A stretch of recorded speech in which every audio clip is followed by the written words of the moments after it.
केळीला मातीमोल भाव. वेळेवर पैसे न मिळाल्याने संतप्त शेतकऱ्याने रात्रभर रोखला ट्रक. काट्यावर पैसे देण्याचे आश्वासन ठरले फोल. कोरपावली येथील प्रकाराचा शेतकऱ्यांमध्ये तीव्र संताप. प्रतिनिधी वजा फिरोज तडवी. यावल तालुक्यातील केळी उत्पादक शेतकऱ्यांच्या अडचणी दिवसेंदिवस वाढत असून त्यातच आता व्यापाऱ्यांकडून शेतकऱ्यांची फसवणूक होण्याचे प्रकार वारंवार समोर येत आहेत. कोरपावली येथे असाच एक धक्कादायक प्रकार घडला असून एका व्यापाऱ्याने शब्द देऊनही पैसे न दिल्याने शेतकऱ्याला आक्रमक पवित्रा घ्यावा लागला आहे.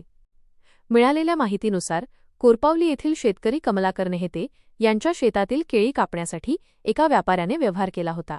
यावेळी काट्यावर पैसे देऊ म्हणजेच माल भरल्यानंतर लगेच पैसे देण्याचे आश्वासन व्यापाऱ्याने दिले होते.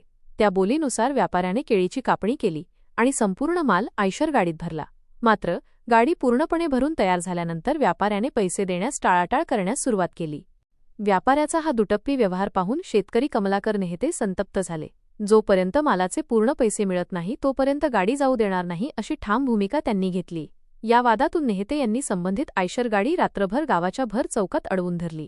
शेतकऱ्याच्या या आक्रमक पवित्र्यामुळे गावात आणि परिसरात एकच खळबळ उडाली असून व्यापाऱ्यांच्या या वृत्तीबद्दल इतर शेतकऱ्यांनीही तीव्र संताप व्यक्त केला आहे. आधीच केळीला बाजारात मातीमोल भाव मिळत असल्याने शेतकरी आर्थिक संकटात सापडला आहे.